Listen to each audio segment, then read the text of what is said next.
ये मूवी शुरू होती है उस समय से जब अर्थ पर डायनासोर्स का राज हुआ करता था। फिर हमारे अर्थ से एक बड़ा सा प्लेनेट आकर टकराया, जिसकी वजह से सारे डायनासोर्स विलुप्त हो गए। पर इस घटना के दौरान गुफा में रहने वाले कुछ आदि मानव किसी तरह सरवाइव कर लेते हैं और उसके बाद उनकी नजर एक लाल रंग के चमकते हुए गोल आकार के एस्ट्रॉइड के टुकड़े पर पड़ती है।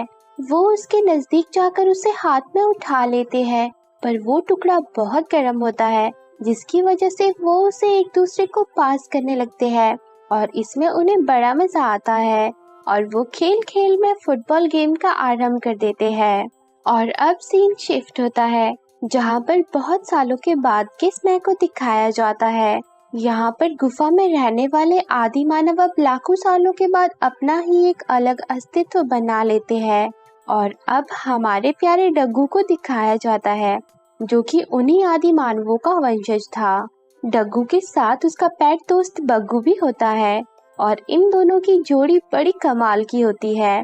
फिर एक दिन डग्गू अपने कबीले के चीफ बॉबनर से कहता है कि हमें खरगोश के अलावा बड़े जानवरों का भी शिकार करना चाहिए, पर बॉबनर उसे पुरानी फोटोज को दिखाता है और बताता है कि हमारे पूर्वजों ने कभी भी बड़े जानवरों का शिकार नहीं किया और वो लोग तो सिर्फ एक तरह के राउंड बीस्ट का शिकार ही किया करते थे। ये सुनकर बग्गू चुप हो जाता है। इसके बाद वो सब अपने अगले शिकार के लिए निकल पड़ते हैं, जहाँ वो एक खरगोश को पकड़ लेते हैं। फिर रात में वो सब मिलकर पार्टी कर रहे होते हैं, पर तभी वहाँ पर एक बड़ा सा हाथी आ जाता है, जिसे देखकर वो सारे आदिवासी पहाड़ी के पीछे छुप जाते हैं। पर डग्गू का दोस्त बग्गू वहीं रह जाता है, जिसे बचाने के लिए डग्गू भी वहीं रहने का डिसाइड करता है। तभी उस बड़े से हाथी से लॉर्ड नूथ नाम का एक आदमी उतरता है, जो कि एक बड़े से राज्य से वहाँ आया था। क्योंकि हमारा डग्गू तो जंगलों के बीच में एक छोटी सी वैली में रहता था, वो आदमी वहाँ पर एक तरह की धातु का पता करने आया था, जिसकी मदद से वो अपने हथियार, बर्तन, जेवर और भी बहुत सारी चीजें बनाते थे। जिसके बाद वो वहाँ पर माइनिंग करने का ऑर्डर दे देता है और साथ ही वहाँ पर रह रहे आदिवासियों को भी वहाँ से भगाने को कहता है। उसकी ये बात डग्गू सुन लेता है, जिससे हमारे डग्गू का खून खौलने लगता है कि अच्छा तुम हमें यहाँ से भगाओगे, रुक तुझे मैं अभी बताता हूँ। और डग्गू नूथ पर हमला कर देता है और धड़ाम से सीधा जाकर नूथ के सैनिक के रथ में गिर जाता है और बेहोश हो जाता है, जिसके बारे में किसी को भी पता नहीं चलता। और नूथ अपनी सेना के साथ वापस अपने राज्य की ओर लौट जाता है। अब डग्गू की आँख खुलती है और वो खुद को एक बड़े से राज्य में पाता है और तभी राज्य का मेन गेट भी बंद हो जाता है, जिससे डग्गू वहीं पर फंस जाता है। इतना बड़ा राज्य देखकर डग्गू की आंखें तो फटी की फटी रह जाती है। तभी डग्गू लोगों की भीड़ के साथ एक स्टेडियम के बाहर पहुंच जाता है। वहां सभी लोग कॉइन्स देकर स्टेडियम के अंदर जा रहे थे, पर डग्गू के पास तो कॉइन्स नहीं थे, इसलिए वो चुपके से अंदर घुस जाता है। पर कुछ सैनिक उसे देख लेते हैं और उसे पकड़ने के लिए उसके पीछे भागते हैं। किसी तरह डग्गू बचता बचाता एक फुटबॉल प्लेयर के पास पहुंचता है और उसकी ड्रेस पहन लेता है।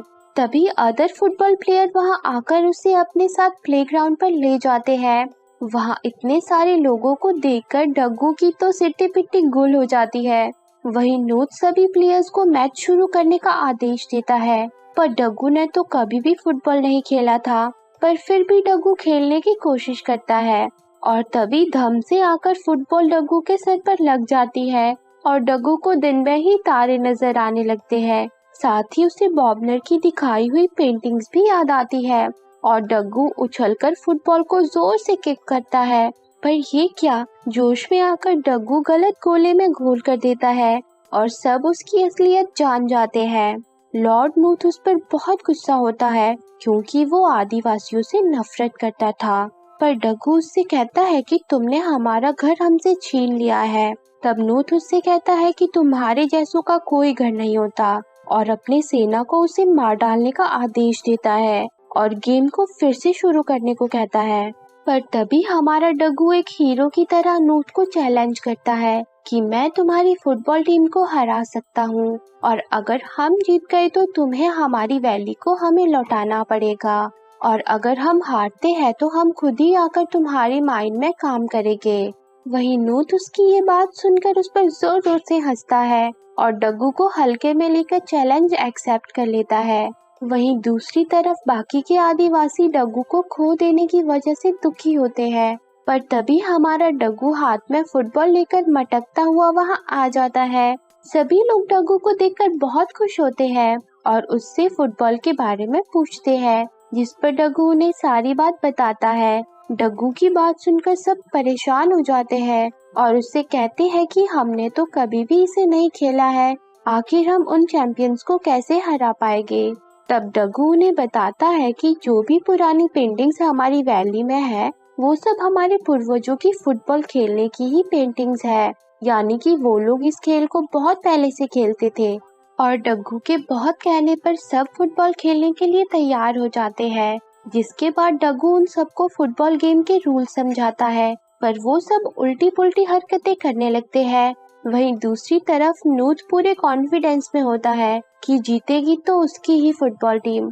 तभी वहां पर नूत की क्वीन ऑफीफा का भेजा हुआ मैसेज बर्ड आ जाता है, जो कि मैसेज को बिल्कुल वैसे ही दिया करता है जैसे उसे बताया गया हो।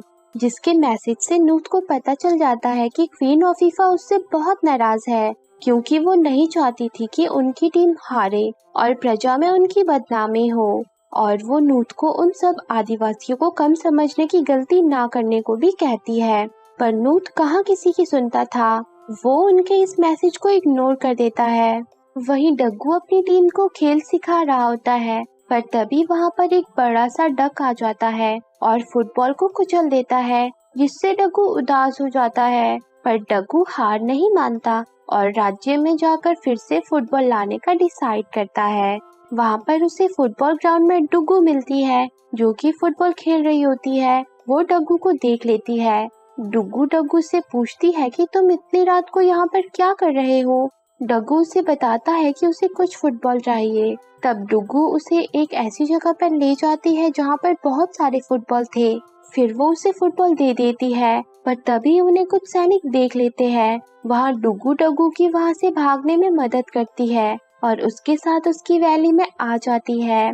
वहाँ पर वो सभी आदिवासी को बताती है कि उनका कंपटीशन बहुत बड़े चैंपियंस के साथ है, और डग्गू और डुगू उन सबको मोटिवेट भी करते हैं, जिसके बाद वो सब प्रैक्टिस शुरू कर देते हैं।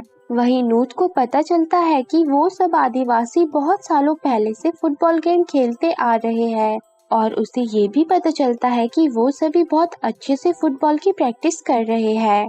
वहाँ डग्गू और उसके साथी अब अच्छे से फुटबॉल खेलने लगते हैं, पर तभी नूत के सैनिक डग्गू को चुपके से किडनैप कर लेते हैं और उसे माइन में ले जाते हैं। वहाँ नूत उसे बताता है कि मुझे पता चल गया है कि तुम सब भी अपने पूर्वजों की तरह अच्छे फुटबॉल प्लेयर्स हो, और वो डग्गू को केव में बनी पेंटिंग्स भी दिखाता है और वो उसे बताता है कि इस खेल की शुरुआत भी तुम्हारे ही पूर्वजों ने की थी, पर वो कभी भी फुटबॉल मैच नहीं जीत पाए। यहाँ पर नूत डग्गू का कॉन्फिडेंस तोड़ना चाहता था और वो उसे लूजर भी कहता है। नूत की बातें सुनकर डग्गू के मन में ख्याल आने लगता है कि अगर वो हार गए तो उसकी वजह से उसके सभी साथियों को माइन में काम करना पड़ेगा। ये सोचकर डग्गू उनके पास चला जाता है। अब फाइनली फुटबॉल कंपटीशन का दिन आ जाता है, जहाँ पर क्वीन ऑफीफा भी मैच को देखने आती है। डग्गू वहाँ आकर बोलता है कि वो हार मानता है और अपने साथियों को छोड़ने की रिक्वेस्ट करता है, जिसके बदले वो खुद पूरी जिंदगी उनकी माइन में काम करने का वादा करता है। और ये सब बातें नूत ने ही उसे बोलने को कही थी। पर तभी डग्गू के सारे दोस्त एक बड़े से डक पर बैठकर वहाँ आ जाते हैं। डग्गू बॉबनर से कहता है कि हम ये मैच नहीं जीत सकते। तब बॉबनर डग्गू को कहता है कि तुम हार कैसे मान सकते हो, तुमने ही तो हमारे अंदर कॉन्फिडेंस लाया है। जिससे डग्गू में फिर से कॉन्फिडेंस आ जाता है और डग्गू फिर से नूत को चैलेंज करता है, जिसके बाद गेम शुरू होती है। पहले तो नूत के प्लेयर्स उन्हें बहुत सख्त कंपटीशन देते हैं, पर बाद में डग्गू की टीम गेम में अच्छी वापसी करती है, जिससे नूत घबरा जाता है और चीटिंग करने के लिए खुद ही गेम का रेफरी बन जाता है और चीटिंग करना शुरू कर देता है। वहीं लास्ट राउंड में बॉबनर घायल हो जाता है और अब डग्गू की टीम को भी जीतने के लिए सिर्फ एक ही गोल चाहिए था, और यहाँ पर डग्गू की टीम एक गोल से आगे होती है। तब डग्गू अपने दोस्त पेट बग्गू को बॉबनर की जगह ले आता है और बग्गू आखिरी गोल को होने से रोक देता है, जिससे वो जीत जाते हैं। वहीं क्वीन अफीफा भी उनकी गेम को देखकर उनकी तारीफ करती है। अब नूत वहां से भागने की कोशिश करता है, पर सैनिक उसे देख लेते हैं। क्वीन अफीफा डग्गू और उसकी टीम को ट्रॉफी देती है और उनकी वैली भी उन्हें लौटा देती है, जिससे वो सब बहुत खुश होते हैं और अपनी वैली में फिर से खुशी खुशी रहने लगते हैं। और इसी के साथ ये मूवी एंड हो जाती है।